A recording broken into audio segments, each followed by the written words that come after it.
The 1940 miracle at Dunkirk, where hundreds of thousands of Allied troops were ferried across the English Channel in all manner of ships, including the famous little ships, is a legendary and well remembered piece of history. It was a remarkable achievement, but it overshadowed a tragedy. For while those thousands of men were shuffling on the ships, thousands more were still left behind, fighting or already captured by the relentless German war machine. In the end, some tens of thousands of Allied troops, including 40,000 Britons, were left behind in France, fighting the battles that made the miracle possible. Little could they have known at the time the extent of the sacrifice that they were making, or how they would be forgotten by their nation. The forgotten prisoners of Dunkirk deserve to be remembered. For every 7 men rescued at Dunkirk, there was one left behind. French rearguard forces had remained in place throughout the evacuation. Some 35,000 French troops, out of ammunition and with their backs to the sea, surrendered on June 4th. Most of the British 51st Highland Division, stationed along the eastern part of the Maginot Line, were heavily engaged in the days after the Germans turned south and never reached Dunkirk. Nearly 10,000 soldiers of the 51st were captured at St. Valery-en-Caux, including Major General Victor Fortune, one of the most senior British officers captured in the entire war. Others were captured in the desperate fight to Dunkirk, while yet more were captured in other dramatic defenses like the one at Calais. There were other lesser-known rescue operations. Nearly 3,500 Allied troops were pulled out of St. Valery and Le Havre, while Operation Ariel withdrew more than 190,000 soldiers from Cherbourg, St. Malo, and other ports. For those captured, a British soldier described the ensuing years. And then we got 5 years of hell. Around 1.8 million French soldiers were captured in the fall of France. Although the Vichy government chose collaboration, Germany refused to send any of those men home until a final peace treaty was concluded. It never was. Treatment initially after capture varied. Many POWs were surprised at how well they were treated by frontline soldiers, who often praised the fighting spirit of their outnumbered and outgunned foes. British soldier Peter Wagstaff remembered a German gunnery colonel standing to attention and giving me a bottle of beer. Others recalled German soldiers giving wounded POWs rides on motorcycles to prisoner enclosures. But that wasn't to be the norm. There is no doubt that there's a vast difference between the treatment by the fighting soldier at the front and the administrative bastard at the back, Wagstaff said. Another said that when the B echelon troops turned up, they kicked us all the way up the road. Wounded officers were made to stand in the gutter for hours or spend a night in a cowshed that was deep in liquid manure. And there were massacres. 90 men of the 2nd Battalion Royal Norfolk Regiment were gunned down at a farmhouse at Le Paradis by SS troops. Only 2 survived. At Wormhout, members of the Royal Warwickshire Regiment were herded into a barn, where SS soldiers threw grenades and opened fire. Other violence and murder was common. Germany had signed the Geneva Conventions in the 1929 conference, which included the Convention relative to the treatment of prisoners of war, a new convention to address issues of the First World War. The convention required soldiers to be removed from the combat zone as quickly as possible, but many were immediately put to work.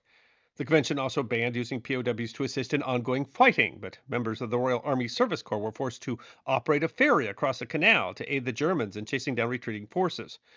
The Germans organized frontline work camps immediately. They cleared up damage and assisted the Germans in thieving all manner of consumer goods from French factories to be sent to Germany.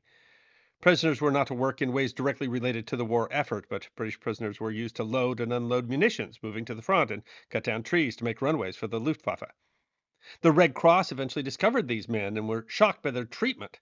The huts are falling to pieces. Food is poor and insufficient. Conditions of hygiene are deplorable. At Mulhouse, 500 British prisoners revolted after an epidemic of disease. The Germans chose 20 men at random and executed them. The Germans offered little accommodation for the wounded. Many were forced, despite serious injuries, to march kilometers without food or water. Soldiers were denied treatment and ambulances were attacked.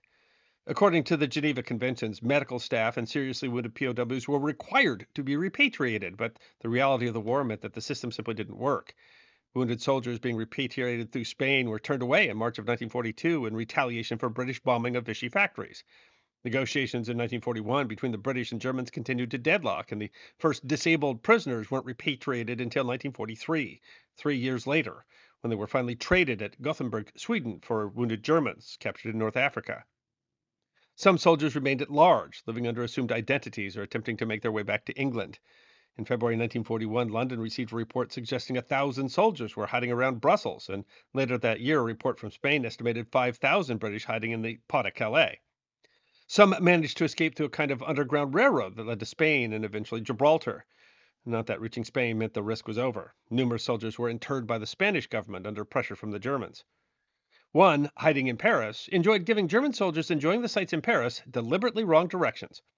Another officer, William Broad, circulated openly with French friends and was once eating at a French restaurant when Hermann Goering walked in. They received help also from American embassies, which provided funds, from Irish consulates who handed passports to British soldiers with Irish heritage, and from others, like the Polish at the Queen Victoria Memorial Hospital. But for most of the captured, the worst still lay ahead. As one British POW overheard a German guard, "The English bear the blame for all evil and must be destroyed." On the march from France to Germany, one group of men was forced to run uphill shouting "Chamberlain" as the Germans filmed. Captain Ernest Hart of the Northumberland Fusiliers was shot dead on the march when he attempted to intervene after a German officer attacked one of his men. They were forced to endure grueling marches of up to 36 miles, 58 kilometers, though the Geneva Convention mandated a maximum of 12. Some were marched in circles to pass through as many towns as possible as a display of triumph. One group was forced to march for 24 hours, with only 20-minute breaks every 4 hours. After 24 hours, they're given an hour's rest before being marched for another 24, for 6 days. Anyone who fell was shot. When the British government complained, the Germans replied that they had no information regarding charges of bad transport, but that they would investigate if the British government can give information as to the date and place of alleged offenses. Multiple reports suggest the Germans discriminated against the British. When the Red Cross in Antwerp attempted to feed British POWs, they were told that they would have to feed the guards, too.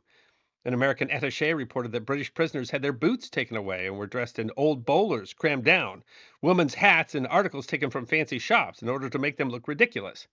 They slept in the open, without coats, boots, or clothes, sometimes in flooded fields. The POWs reported receiving meager rations, mildewed bread loaves shared between 10 men, thin barley soup with half an ounce of sausage, described as nothing more than dirty water, cooked in a pig trough. They were given no bowls and instead fought over rusted cans or cup soup in their hands. They killed ducks, chickens, dogs found along the road. Civilians tried to feed and give water to the men, but they were often attacked and beaten for the trouble, and water buckets were kicked over. When a guard tried to stop several prisoners from pulling up water from a well, they simply pushed him down it. The United Nations later reported that when the British prisoners starved, the much larger numbers of French troops were comparatively well provided with food, proving that the arrangements for their accommodation was deliberate. It took weeks for the marchers to finally reach POW camps in Germany. Many marched for 6 weeks or more before being taken by cattle train. Others were forced into coal barges without toilet facilities. One recalled that they were expected to hang from a pole off the edge of the barge. For food, they were given raw potatoes, and enlisted man Dick Taylor had the astute idea to collect the peelings as others threw them away. Many were taken to camps at Trier and Dortmund, others to Maastricht in the Netherlands. Some were taken much farther, to Prussia or Poland, in cities like Danzig and Thorn. They met crowds of cheering German women and children who spat on them and threw stones, manure, and rotten eggs. At the camp, they were shaved, deloused, and given a disc, actually a rectangular tag, with their POW ID number. They were showered. One soldier described the naked bodies of the captured with skulls like a phrenologist's dream and the fleshless bodies of the starving. No mother would have recognized her darling. At Thorn, they were housed in dank, dark underground forts. At others, they lived in hastily constructed barracks. One remembered that you had to stand when a German officer entered, and if you weren't fast enough, you would be clubbed with rubber hoses filled with sand. The food was still abysmal. One soldier said that the bread was so molded and the potatoes so black that pigs would turn their noses up at them, but the men were starving.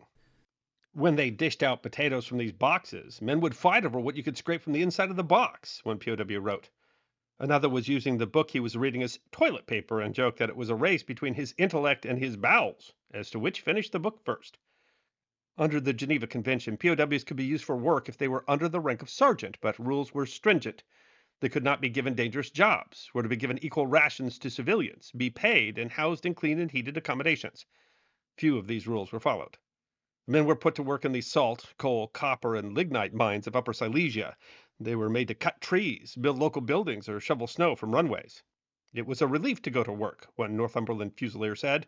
If I hadn't been working, I'd have gone round the bend. But the work, too, was miserable. The jobs in the mines and granite quarries were dangerous, and men were often injured or killed. The guard thinks we are horses, although he calls us swine. Working in rain, no parcels, no smokes, threats of shooting now make our lot, one man explained. As the years passed, some things improved. Slightly better rations, but also better trade with the locals, and regular Red Cross deliveries with food and cigarettes. But some things didn't. On their first Christmas, one soldier made the mistake of laughing, but the guard thought that he was laughing at them, a POW remembered, so the guard shot him, dead. Another recalled a man who'd had enough and made a hopeless effort to escape. They riddled him with bullets. We found what was left of him hanging on the barbed wire, another POW remembered. They left him there for 3 days as a warning to us. Humans can be worse than animals. In the post war years, movies and television would paint a relatively rosy picture of POW life. Films like The Great Escape and the television show Hogan's Heroes, where uniformed men were obsessed with nothing but escape. Very few people actually escaped, and the punishment for being caught could be horrifying. A lance corporal that had escaped briefly was taken to the punishment cells, stripped, and beaten for 26 days. Still, some did. Officer Harry Neve, captured at Calais, escaped from Colditz Castle and reached Gibraltar. Captain Patrick Reed also escaped from Colditz, reaching Switzerland in 1942. He wrote the Colditz Story, which became the basis of a film and television adaptation. Some men managed to escape by a more dangerous route, reaching Soviet Russia. The officers were not allowed to work by the rules of the Geneva Convention, and generally they didn't. They were also allowed to contact England, and some were able to send flowers and presents to their families. The officer's main enemy was more prosaic: boredom. It wasn't without its dangers. Men with serious depression earned the nickname sack hounds, as they would hardly stir from their beds for days on end.